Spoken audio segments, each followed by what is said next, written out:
सिरसा का लक्ष्य coaching classes बना। एकमात्र विश्वसनीय संस्थान लक्ष्य कोचिंग क्लासेस में हरियाणा राजस्थान की बेहतरीन टीम के द्वारा अध्ययन करवाई जाती है। ऑफलाइन क्लासेस उपलब्ध, साथ ही अनुभवी टीम द्वारा निशुल्क स्टडी मटेरियल भी करवाया जाता है। उपलब्ध हरियाणा का एकमात्र संस्थान जिसने सबसे ज्यादा बेरोजगार युवाओं को दिलवाया रोजगार बिना देरी। आज ही चुनिए अपना लक्ष्य कोचिंग क्लासेस, सिरसा नजदीक bus stand, opposite Talwar hospital. नमस्कार, स्वागत आपका के हरियाणा पे। मैं हूं आपके साथ रमेश जाखड़। कोरोना की तीसरी लहर ओमिक्रॉन ने भारत में भी पैर पसारने शुरू कर दिए हैं। ऐसे में अब इससे पहले 2 लॉकडाउन हम लोग झेल चुके हैं और उसके बाद तीसरे लॉकडाउन की तैयारी क्या, अगर मैं कहूं कि घोषणा भी कर दिया तो कुछ गलत ना होगा। हरियाणा सरकार ने महामारी अलर्ट सुरक्षित हरियाणा के अंतर्गत कोरोना की तीसरी लहर से निपटने के लिए लॉकडाउन की घोषणा कर दी है। लॉकडाउन के ऑर्डर्स भी मैं आपको दिखाऊंगा, लेकिन उससे पहले मैं आपको बता दूं कि लॉकडाउन हरियाणा में 2 कैटेगरी जो है वो रखी गई हैं। एक कैटेगरी नंबर ए बनाई गई है, कैटेगरी नंबर बी बनाई गई है, या यूँ कहें कि एक ए कैटेगरी में आते हैं और एक नॉन ए कैटेगरी में आते हैं। तो ये 2 कैटेगरियाँ बनाई हैं। कैटेगरी ए में 5 जिलों को रखा गया है और नॉन ए में बाकी के सभी जो 17 जिले हैं उन्हें रखा गया है। साथ के साथ मैं आपको वो बताऊंगा 5 जिले कौन से हैं, उनमें क्या क्या एहतियात बरते जाएंगे, क्या क्या नियम रखे जाएंगे और बाकी के जिलों में क्या क्या सावधानियां, क्या क्या गाइडलाइन दी जाएंगी। उससे पहले आपसे अनुरोध है कि आप इस वीडियो के अंत तक जरूर बने रहें। ये तस्वीरें देखिएगा, ये तस्वीरें उसी गाइडलाइंस की तस्वीरें हैं जो कि हरियाणा सरकार ने महामारी अलर्ट सुरक्षित हरियाणा के अंतर्गत जो ऑर्डर जारी किए हैं। ये ऑर्डर जारी किए हैं 2 तारीख को, 2 तारीख से लेकर के 2 जनवरी से लेकर के और 12 जनवरी तक 2022 तक अगर बात करूं तो ये लॉकडाउन लगाने की घोषणा जो है वो कर दी गई है। अब मैंने आपको इससे पहले एक जिक्र किया था ग्रुप ए के बारे में। तो ग्रुप ए की अगर बात करें तो गुरुग्राम, फरीदाबाद, अंबाला, पंचकुला और सोनीपत, ये 5 जिले जो हैं वो आते हैं। इनमें लगभग जो है वो पूर्णतः पाबंदी जो है वो रहेगी। यानी कि मैं दोबारा आपको बता देना चाहूँगा, गुरुग्राम, फरीदाबाद, अंबाला, पंचकुला और सोनीपत, ये 5 जिले ऐसे हैं जिनमें पूर्ण तरीके से पाबंदी जो है वो लॉकडाउन की रहेगी। यानी कि सिनेमा हॉल, थिएटर्स, मल्टीप्लेक्स वो सारे के सारे क्लोज रहेंगे। Sports complex, swimming pool, stadium, ये सारे क्लोज रहेंगे। All entertainment parks and B2B exhibitions are prohibited, ये सारे बंद रहेंगे। और इसके अलावा अगर बात करूं तो जो सरकारी और गैर सरकारी कार्यालय हैं, ये कार्यालय जो है वो 50% अटेंडेंस के साथ खुले रहेंगे। इसके अलावा अगर बात करूं तो बार, रेस्टोरेंट ये अलाउड रहेंगे 50% सीटिंग कैपेसिटी के साथ। मॉल एंड मार्केट्स जो है वो खुले रहेंगे 5 बजे तक। इसके अलावा अगर बात करूं तो only fully vaccinated persons are allowed to enter the places. ये इन 5 जिलों की मैं आपको पूरी डिटेल जो है वो बता रहा हूँ। और इसके अलावा अगर बात करें तो CNG पंप पे LPG गैस सिलेंडर लेने जाना हो और पब्लिक पैलेस में जाना हो, पार्क में जाना हो, बस स्टैंड या रेलवे स्टेशन पे जाना हो, तो उसको दोनों वैक्सीन जो है वो लगी होनी ज़रूरी है। ट्रक और ऑटो रिक्शा यूनियन भी फुली वैक्सीन पर्सन को ही अलाउ कर सकते हैं। और इसके अलावा अगर बात करूं तो कोविड-19 vaccination of eligible person more than 15 years is mandatory. 15 साल से ऊपर का जो व्यक्ति होगा उसे ही दोनों वैक्सीन मैंडेटरी हैं और वो ही बाहर जा सकता है। सिटीजन जो who have receive the first dose and second dose is not due shall not come under above mention reaction और mandatory second dose in case. यानी कि अगर बात करें तो ये जिनकी फर्स्ट डोज और सेकंड डोज दोनों लगी हुई है उनको सर्टिफिकेट जो है वो डाउनलोड करना पड़ेगा। और फर्स्ट डोज सर्टिफिकेट चेक करना पड़ेगा कि सेकंड डोज जो है वो ड्यू है या नहीं है। और इसके अलावा अगर बात करूं तो जिसके पास स्मार्टफोन नहीं है उसे कोविन पोर्टल पे जा करके जो है वो कंसीडर्ड सक्सेसफुल वैक्सीन का जो सर्टिफिकेट है वो डाउनलोड करना पड़ेगा। आरोग्य सेतु ऐप से चेक आप वैक्सीनेशन जो स्टेटस है वो चेक कर सकते हैं, वो भी आपको डाउनलोड रखना पड़ेगा। अब बात करते हैं, ये तो चीज दे दी कि जो ग्रुप ए के अंदर, जो कैटेगरी ए के अंदर जो डिस्ट्रिक्ट आते हैं 5, वो डिस्ट्रिक्ट के अंदर क्या क्या रेस्ट्रिक्शंस हैं वो यहाँ पे इन्होंने बता दी। अब जो नॉन ग्रुप ए हैं उनमें बाकी के जो 17 जिले बच चुके हैं उनमें क्या क्या एहतियात बरते जाएंगे वो चीज़ भी मैं आपको बताऊंगा। तो ये लगातार तस्वीरें देखिएगा।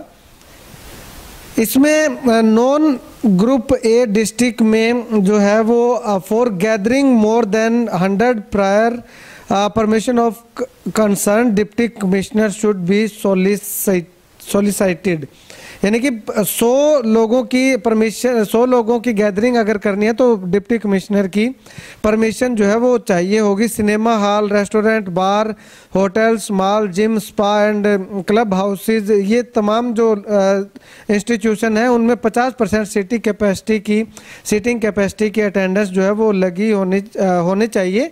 और कोविड-19 की जो सेफ्टी नियम है उनको ध्यान में रखते हुए स्कूल कॉलेजेस जो ये पूर्ण तरीके से, एजुकेशनल इंस्टीट्यूशन जो है ये पूर्ण तरीके से बंद रहेंगे। इसके अलावा अगर बात करूं तो शादी विवाह के अंदर अगर गैदरिंग हम करते हैं तो 50 तक तो परमिशन ऑलरेडी है। इसके अलावा आपको गैदरिंग ज़्यादा करनी है तो 100 लोगों की परमिशन जो है वो आपको लेनी पड़ेगी। और 100 लोगों के परमिशन के साथ जो है आपको सोशल डिस्टेंसिंग और कोरोना काल में जो सावधानियां जो बताई गई थी, कोविड-19 की जो सेफ्टी गाइडलाइंस है उनको ध्यान में रखना होगा। इसके अलावा अगर बात करूं तो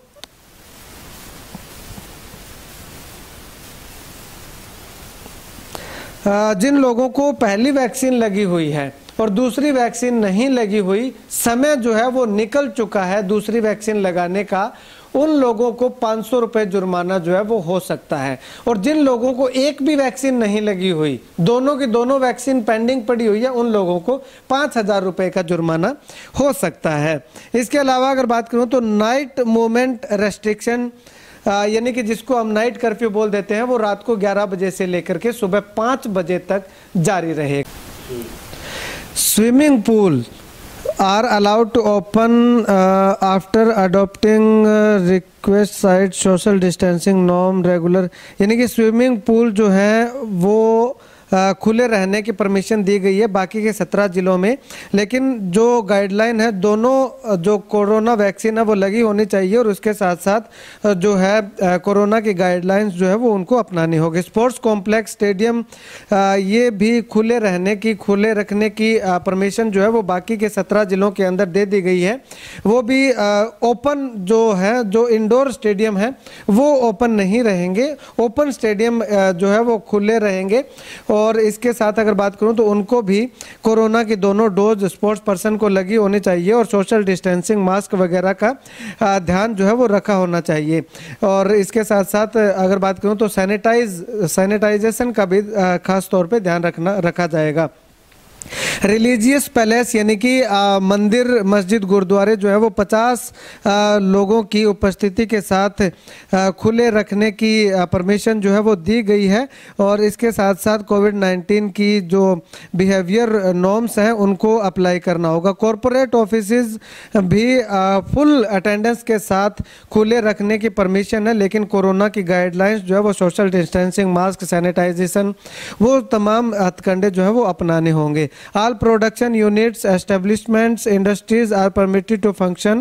However, they shall strictly adhere to COVID-19 appropriate and prescribes guidelines, behavior norms and social distancing। यानी कि all production unit जो है, establishments हैं, industries हैं, ये इंडस्ट्रीज जो है ये भी खुले रखने की परमिशन जो है वो दी गई है। अब आपको मैं दोनों तरीके से अगर बताना चाहूँ तो जो 5 जिले हैं जो मैंने आपको ग्रुप ए में बताए थे, उनमें जो है वो 50% गैदरिंग के साथ जो लोकल अगर बात करें तो जो पब्लिक प्लेसेस हैं उनमें जाने की परमिशन है। और जो बाकी के 17 जिले हैं जो नॉन ए कैटेगरी के अंदर शामिल हैं उनमें पूरे तरीके से ओपन रखे गए हैं सारी चीज़ें, जो मॉल हैं या स्विमिंग पूल है, स्टेडियम है, सारी है। लेकिन एहतियात जो है वो दोनों को ही बरतने होंगे। कोविड-19 के जो गाइडलाइन है उनको फॉलो करना होगा। लेकिन जो 5 जिले चिन्हित किए हैं, निर्धारित किए हैं, उन 5 जिलों के अंदर थोड़ी सख्ताई ज़्यादा होगी और बाकी के जिलों के अंदर सख्ताई थोड़ी कम होगी। क्योंकि सख्ताई का मेरा यहाँ पे कहने का मतलब ये है कि वहाँ पे 50% गैदरिंग है और यहाँ पे 100% गैदरिंग आप कर सकते हैं, यानी कि ऑफिसेज वगैरह हैं उनमें रहेगी गैदरिंग आप कर सकते हैं। लेकिन आपको कोरोना की दोनों डोज लगी होनी चाहिए जो भी ऑफिसेज के अंदर जाएंगे, और कोरोना की कोविड-19 की जो गाइडलाइन है उनकी पालना करनी होगी। इसके अलावा स्कूल, कॉलेजेस, एजुकेशनल इंस्टीट्यूट जो हैं वो पूरे हरियाणा के जो है वो बंद रहेंगे, वो खुले नहीं रहेंगे। सरकारी और गैर सरकारी जो कार्यालय हैं उनमें 50% की जो गैदरिंग है वो 50% अटेंडेंस के साथ उन 5 जिलों के अंदर खुले रहेंगे, और बाकी के जो जिले हैं उनमें 100% अटेंडेंस के साथ खुले रहेंगे। लेकिन उनको सोशल डिस्टेंसिंग को मेंटेन करके रखना होगा, सैनिटाइजेशन का ध्यान रखना होगा, मास्क का ध्यान रखना होगा। अब आप पूछेंगे कि हम हमारे काम से जा सकते हैं क्या? आप खुले में जा सकते हैं, कोई दिक्कत नहीं होगी आपको। लेकिन शर्त एक रहेगी कि आपको कोरोना की दोनों वैक्सीन लगी होनी चाहिए। अगर आपने हाल ही में पहली वैक्सीन लगवाई है तो 1 महीने का समय अगर आपको नहीं हुआ है फिर तो आप जा सकते हैं। अगर आपको 1 महीने से ज़्यादा का समय हो चुका है, आपने 2 वैक्सीन लगवाई है, तो आपको 500 रुपये का जुर्माना हो सकता है। अगर आपने एक भी वैक्सीन नहीं लगवाई है तो आपको 5000 रुपये का जुर्माना हो सकता है। तो ऐसे में ये तमाम गाइडलाइंस जो हैं वो इस बार महामारी अलर्ट सुरक्षित हरियाणा के अंतर्गत जो है वो हरियाणा सरकार ने जारी की है। इन तमाम सावधानियों का ख्याल रखिएगा, तमाम सावधानियां बरतने का प्रयास कीजिएगा और अपने व अपने परिवार का बचाव कीजिएगा, सुरक्षित रहिएगा और सुरक्षित रखिएगा। इसके अलावा अगर सिरसा की बात करूं तो सिरसा में अगर आप हैं, सिरसा में या फतेहाबाद में या हिसार में आप आसपास कहीं जाना चाह रहे हैं तो आपको दोनों वैक्सीन लगी होनी चाहिए, आपके चेहरे पे मास्क होना चाहिए, और तीसरा अगर आप गाड़ी के अंदर बैठे हैं तो आपकी सोशल डिस्टेंसिंग जो है होनी चाहिए। यानी कि तमाम वो कोविड-19 के हथकंडे जो गाइडलाइंस थी वो अपनाई होनी चाहिए, उसके बाद ही आप घर से बाहर निकल सकते हैं, अन्यथा आपका चालान हो सकता है। खैर, इस वीडियो को लेकर के आप क्या कुछ कहना चाहते हैं कमेंट सेक्शन में कमेंट करके ज़रूर बताइएगा।